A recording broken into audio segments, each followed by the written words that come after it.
Assalamu alaikum, dear students. How are you? I welcome you all. Today we are going to discuss the topic weavers, iron smelters, and factory owners. This is the chapter taken from the 8th class history. So, dear students, today we will discuss about weavers, iron smelters, and the factory owners. Look at this picture. You will find some ships sailing on the sea. आप इस picture को गौर से देखिए, इस पे आपको नज़र आएगा कि सूरत, जो कि गुजरात है, सूरत इन गुजरात, यहाँ पे एक पॉट सिटी हुआ करती थी। पॉट सिटी मतलब होती है वो सिटी जो समंदर के किनारे पे हो और जहाँ पे शिप्स रुकते हैं, दैट्स कॉल्ड पॉट सिटी। तो सूरत काफ़ी इम्पॉर्टेंट पॉट सिटी रही है लगभग 18th सेंचुरी तक। तो यहाँ पे बहुत सारी यूरोपियन शिप्स आते थे और यहाँ से, हिंदुस्तान से बहुत सारे प्रोडक्ट्स ले जाते थे और यूरोप में बेच देते थे। तो these were called as trading ships. तो आप इस पिक्चर को गौर से देखिए, किस तरह से शिप्स आते और यहाँ पे रुक जाते, यहाँ से जो चीज़ें हैं वो ले जाते और फिर यूरोप में बेच देते। लेकिन जो ये सूरत की सिटी है, ये लेट 18th सेंचुरी में डिक्लाइन होने लगी, यानी ख़त्म होने लगी। इस सिटी की इम्पोर्टेंस ही ख़त्म हो गई। तो इस चीज़ को आप गौर से देखेंगे, फिर हम डिस्कस करेंगे इस चैप्टर के बारे में। Now let us move towards the basic objective of this chapter. This chapter tells the story of crafts and industries of India during the British rule by focusing on two industries, namely textile and iron and steel. Both these industries were crucial for the industrial revolution in the modern world. Mechanized production of cotton textiles made Britain the foremost industrial nation in the 19th century.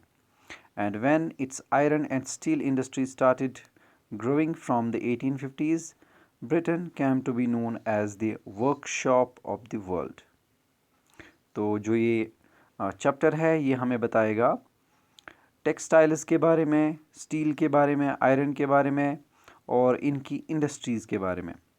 किस तरह से Britain, या हम कहेंगे England, किस तरह से emerge हो गया एक इंडस्ट्रियल सेक्टर जहाँ पे इंडस्ट्रीज़ बनाई गई, और फिर 1850s में इस ब्रिटेन को नाम दिया गया वर्कशॉप ऑफ द वर्ल्ड, यानी पूरे वर्ल्ड में यहाँ पे बहुत सारे इंडस्ट्रियल गुड्स बनाए जाते थे, इंडस्ट्रियल प्रोडक्ट्स बनाए जाते थे, या हम यूँ कहेंगे इंडस्ट्रीज़ में बहुत सारे प्रोडक्ट्स बनाए जाते थे, जिसकी वजह से इसको नाम भी पड़ गया वर्कशॉप ऑफ द वर्ल्ड। तो आज हम इस चैप्टर में डिस्कस करेंगे थोड़ा सा ब्रिटेन के बारे में और थोड़ा सा इंडिया के बारे में। So the introduction tells us the industrialisation of Britain had a close connection with the conquest and colonialism और कॉलोनाइजेशन ऑफ इंडिया। तो इस बारे में हम जानने की कोशिश करेंगे कि कैसे ये सब हो रहा था।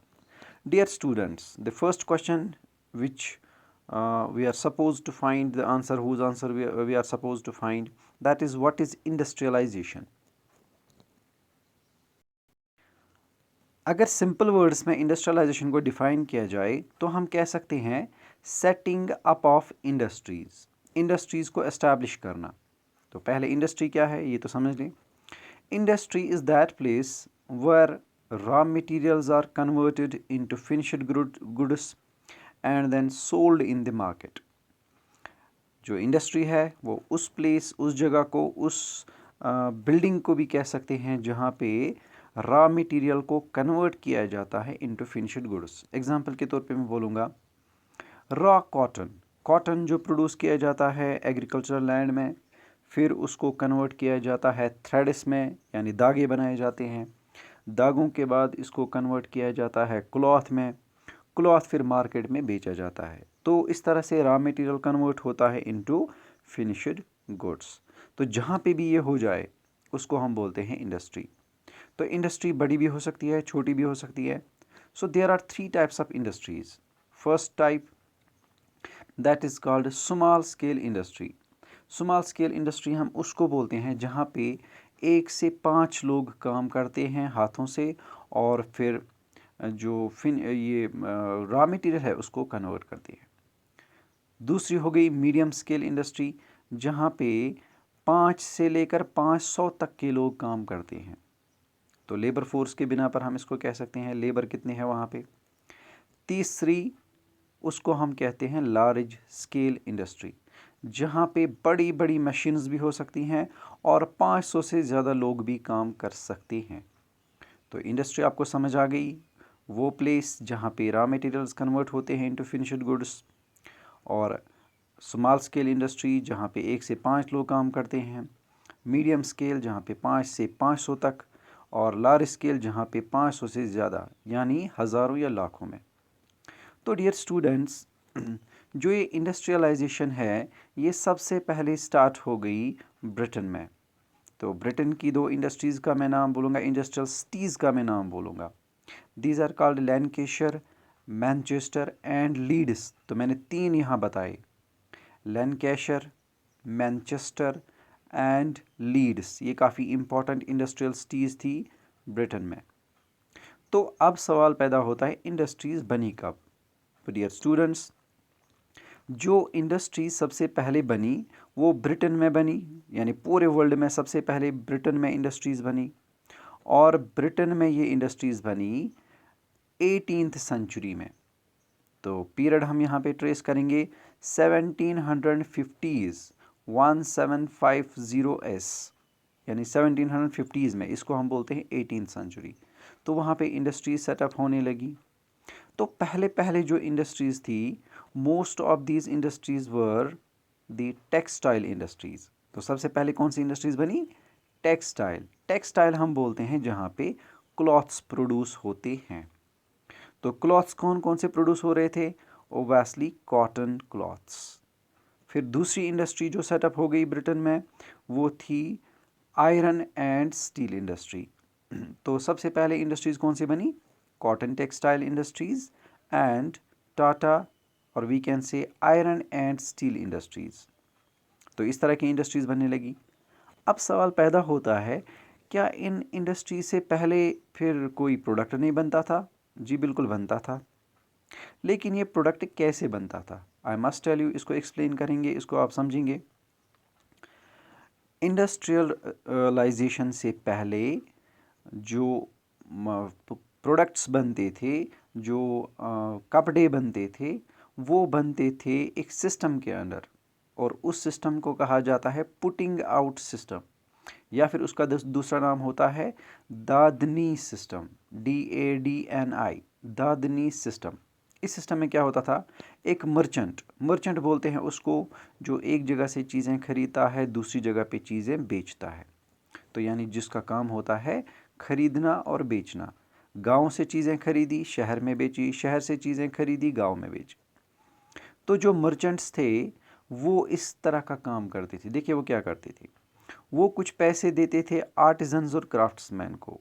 आर्टिजन और क्राफ्ट्समैन उनको बोलते हैं जो हाथों से काम करते हैं। से फॉर एग्ज़ाम्पल ब्लैक स्मिथ या आयरन स्मिथ, जो हाथों से टूल्स और इम्प्लीमेंट्स बनाता है। कुल्हाड़ी बनानी है, फावड़ा बनाना है, या द्रांती बनानी है, या और कोई चीज़ हथौड़ा बनाना है, ये सारी चीज़ें वो हाथों से बनाते थे। These were called artisans. ऐसे ही कोई पॉटर है जो पॉट्स बनाता है, they are also called artisans. इसी तरह से कोई क्लॉथ वीविंग करता है, मिसाल के तौर पे कॉटन को कन्वर्ट करता है थ्रेड्स में, थ्रेड्स को कन्वर्ट करता है क्लॉथ में, क्लॉथ फिर तैयार होने के बाद उसको कलर दिया जाता है, कलर के बाद उसको डिज़ाइन दिया जाता है, डिज़ाइन किया जाता है, और इस तरह से जो क्लॉथ है वो तैयार होता है। तो इसको भी हम बोलते हैं आर्टिज़न या क्राफ्ट्समैन। क्राफ्टमैन हम नॉर्मली उनको बोलते हैं जो क्लॉथ्स के साथ एंगेज्ड हों, जो क्लॉथ बनाने का काम, जैसे कालीन बनाना, नमदा बनाना, शॉल बनाना, दीज आर कॉल्ड क्राफ्ट्स। तो यहाँ आर्टिजन्स एंड क्राफ्ट्समैन आपको क्लियर हो गया। तो जो मर्चेंट्स थे ब्रिटेन में 19th सेंचुरी से पहले या 18th सेंचुरी से पहले, वो इन आर्टिजन्स और क्राफ्ट्समैन को एडवांस में पैसा देते थे, and that was called as advanced loan. और लोन देने से, वो लोन देने के बाद ये आर्टिजन्स क्राफ्ट्समैन क्या करते थे, ये ज़रूरी चीज़ें मार्केट से खरीदते थे। ज़रूरी चीज़ें मतलब जैसे कॉटन, कोई कॉटन का काम करता है वो कॉटन खरीदेगा, या कोई आयरन स्मिथ है वो आयरन खरीदेगा मार्केट से, या जो टूल्स उसको चाहिए वो खरीदेगा। इस तरह से वो अपना प्रोडक्ट तैयार करेगा और इसी मर्चेंट को बेचेगा। ये मर्चेंट विलेजेस में आते थे, रूरल एरियाज़ में आते थे, कंट्री साइड में आते थे, टाउन्स में जाते थे। वहाँ अपने इन आर्टिजन्स क्राफ्ट्समैन को पैसा देकर उनसे ये चीज़ें खरीदते। चीज़ें खरीदने के बाद फिर ये मार्केट में उसको बेचते थे, सिटीज़ में, कभी कभार इंटरनेशनल मार्केट में, यानी डिफरेंट कंट्रीज़ में ये चीज़ें पहुंच जाती। तो ये सिस्टम था इंडस्ट्रियलाइजेशन से पहले, और इसको हम बोलते हैं पुटिंग आउट सिस्टम, यानी पैसा देना और फिर वहाँ से जो प्रोडक्शन निकलेगी उसको खरीदना। तो रेट्स पहले फ़िक्स होती थी, एक लिंक बन जाती थी। मिसाल के तौर पे कल्टीवेटर प्रोड्यूस करता है कॉटन, वो बेचता है आर्टिज़न को, आर्टिज़न उसको कन्वर्ट करता है इनटू क्लॉथ, क्लॉथर उसको देता है डायर को, जो इसको कलर करता है, कलर के बाद इसको डिज़ाइन दिया जाता है, डिज़ाइन के बाद ये मार्केट में जाता है, मार्केट में जाने के बाद टेलर के पास। तो इस तरह से कपड़े तैयार होते थे। सिंपल एग्जांपल मैं दे रहा हूँ। तो डियर किड्स, इस तरह का सिस्टम था इंडस्ट्रियलाइजेशन से पहले, और इस फेज़ को हम बोलते हैं प्रोटो इंडस्ट्रियलाइजेशन। प्रोटो का मतलब होता है अर्ली इंडस्ट्रियलाइजेशन। तो इससे साफ पता चलता है ब्रिटेन में पहले जब चीज़ें बनती थी तो वो हाथों से बना करती थी और लोग भी उनको खरीदते थे। चूँकि हाथों से बनी हुई चीज़ें महंगी होती हैं तो ज़्यादातर लोग इनको प्रेफर करते थे, इनकी खूबसूरती देखकर, इनका स्टाइल देखकर, इनका डिज़ाइन देखकर। लेकिन 19th सेंचुरी में साइंस की वजह से कुछ नई डिस्कवरीज़ हो गई, और ये डिस्कवरीज़ क्या थी? ये थी नई नई चीज़ें इन्वेंट करना। तो इन चीज़ों में मैं एक नाम बोलूँगा, आपने सुना भी होगा साइंस में, स्टीम इंजन, या आपने सुना होगा कंबशन इंजन, या फिर आपने सुना होगा स्पिनिंग जेनी, या आपने सुना होगा कॉटन कॉडर्स बो। तो कभी आपने देखा होगा जो बिस्तर बनाने वाला पर्सन होता है वो एक लकड़ी के एक टूल का इस्तेमाल करता है बड़ा सा, उसको बोलते हैं कॉटन कॉडर्स बो। तो खैर, ये सारी चीज़ें आहिस्ता आहिस्ता इन्वेंट होने लगी। दूसरी बात, पहले लोग ब्रिटेन में 18th सेंचुरी तक ब्रिटेन में लोग एग्रीकल्चर ज़्यादा करते थे। लेकिन एग्रीकल्चर के बाद अब 18th सेंचुरी में क्या हुआ, वहाँ पे अब लोग इन इंडस्ट्रीज़ में काम करने लगे। अब देखिए क्यों ऐसा हुआ। 18th सेंचुरी में जो ये आर्टिजन्स क्राफ्ट्समैन थे जो घरों में काम करते थे, इनकी वजह से जो प्रोडक्शन थी, इनकी वजह से जो ये चीज़ें बनती थी, उनकी जो क्वांटिटी थी वो कम थी। यानी मार्केट में डिमांड ज़्यादा थी और सप्लाई बहुत कम थी। दूसरी वजह, दूसरा रीज़न, ये मर्चेंट्स जो इनको पैसे देते थे वो इनको लुक आफ्टर नहीं कर पाते थे, क्योंकि उन्हें डिफरेंट रीजन्स में जाना पड़ता था अपने आर्टिजन्स और क्राफ्ट्समैन का काम देखने के लिए। अब उन्होंने क्या किया, उन्होंने टाउन्स में या सिटीज़ में एक बिल्डिंग्स ले ली, बड़ी बड़ी बिल्डिंग्स वहाँ पे बनवाई। इन बिल्डिंग्स में क्या किया, इन्होंने वीवर को भी लाया, इन्होंने कैडर को भी लाया, इन्होंने डिफरेंट जो काम करते हैं उन सबको एक जगह पे जमा किया। अब इस तरह से वीविंग भी वही होती है और इसी तरह से थ्रेड मेकिंग भी होती है, और जो कॉटन है उसको साफ़ भी एक ही जगह पे किया जाता है। तो प्रोडक्शन बढ़ने लगी। यानी जो पहले पहले इंडस्ट्रीज़ ब्रिटेन में बनी वो लेबर इंटेंसिव थी, यानी वहाँ पे ज़्यादा लेबरर्स काम करते थे, मशीनस नहीं। लेकिन बाद में जैसे जैसे मार्केट में डिमांड बढ़ती गई चीज़ों की, वैसे वैसे मशीन्स को इंस्टॉल किया गया। और मशीन्स में सबसे पहली जो मशीन यूज़ की गई that was spinning jenny. Spinning jenny असल में एक मशीन है जो बहुत सारे थ्रेड्स एक साथ बनाती है। मैं आपको बताता हूँ, एक औरत जो वूल के धागे बनाती है जिसको आप कहते हैं चरखा चलाना, तो वो एक टाइम पे सिर्फ एक धागा बनाती है। लेकिन स्पिनिंग जनी क्या करती थी, वो हंड्रेड्स ऑफ थ्रेड्स एक टाइम पे बनाती थी। तो यानी 100 औरतें एक साइड से 100 थ्रेड्स बनाती है, वहीं पे स्पिनिंग जनी एक अकेली 100 थ्रेड्स बनाती है। आप समझ सकते हैं कि जहाँ 100 लोग मिलकर काम करते हैं वहाँ एक मशीन काम करती है। तो इस तरह से मशीन्स बाद में इंस्टॉल की गई इन इंडस्ट्रीज़ में, और इस तरह से जो ह्यूमन बींग्स थे, आर्टिजन्स थे, क्राफ्ट्समैन थे, उनका काम ही ख़त्म हो गया। तो ये मशीन एज कहलाती है। तो यहाँ दो चीज़ें फिर से हमें पता चली। इंडस्ट्रीज़ फिर से दो तरह की होती है, mechanised and non mechanised. Mechanised वो इंडस्ट्रीज़ होती हैं जहाँ पे मशीन्स काम करती हैं इंसानों से ज़्यादा। नॉन मैकेनाइज्ड वो इंडस्ट्रीज़ होती हैं जहाँ पे ह्यूमन बींग्स ज़्यादा काम करते हैं मशीन्स कम। यानी जहाँ मशीन ज़्यादा हों वो मैकेनाइज्ड, जहाँ पे ह्यूमन बींग ज़्यादा काम करते हों वो नॉन मैकेनाइज्ड। तो अब पहले था नॉन मैकेनाइज्ड क्योंकि लोग ज़्यादा काम करते थे। अब नॉन मैकेनाइज्ड से मैकेनाइज्ड में कन्वर्ट हो गया, अब मशीन ज़्यादा काम कर रही है। तो इस सारे प्रोसेस को ब्रिटेन में इंडस्ट्रियल रिवॉल्यूशन कहा जाता है। तो इंडस्ट्रियल रिवॉल्यूशन के दो फेजेस थे। Phase first that started from 1750 and continued up to 1850। इस पीरियड को हम बोलते हैं फर्स्ट इंडस्ट्रियल रेवोल्यूशन। मैं रिपीट करूँगा, 1750 से लेकर 1850 तक 100 साल का पीरियड है। इसको हम बोलते हैं फर्स्ट इंडस्ट्रियल रेवोल्यूशन, और इस पीरियड में ज़्यादातर human beings in mills, industries, factories में काम करते थे। सेकेंड इंडस्ट्रियल रेवोल्यूशन जो स्टार्ट हुआ 1850s में और कंटिन्यू करता रहा 1950s या ऑनवर्ड्स, आज तक वो सेकेंड इंडस्ट्रियल रेवोल्यूशन है। तो इसमें अब मशीन्स काम करने लगी। तो जैसे जैसे मशीन्स आ गई, जो वीवर्स थे, जो आर्टिजन्स थे, जो क्राफ्ट्समैन थे, जो ट्रेडर्स थे, जो मर्चेंट्स थे, उनका काम आहिस्ता आहिस्ता ख़त्म होने लगा। और उनकी जो वर्कशॉप्स हुआ करती थी, जैसे वो घरों में काम करती, मोहल्ले में काम करते, कुछ लोग बैठकर जिस तरह शॉल वीवर्स बैठते हैं एक जगह पे काम करने के लिए, उनकी ये शॉप्स, ये वर्कशॉप्स बंद हो गए। और इस तरह से नए नए जो बड़ी बड़ी मिल्स थी, फैक्ट्रीज़ थी, वहाँ पे स्टार्ट होने लगी।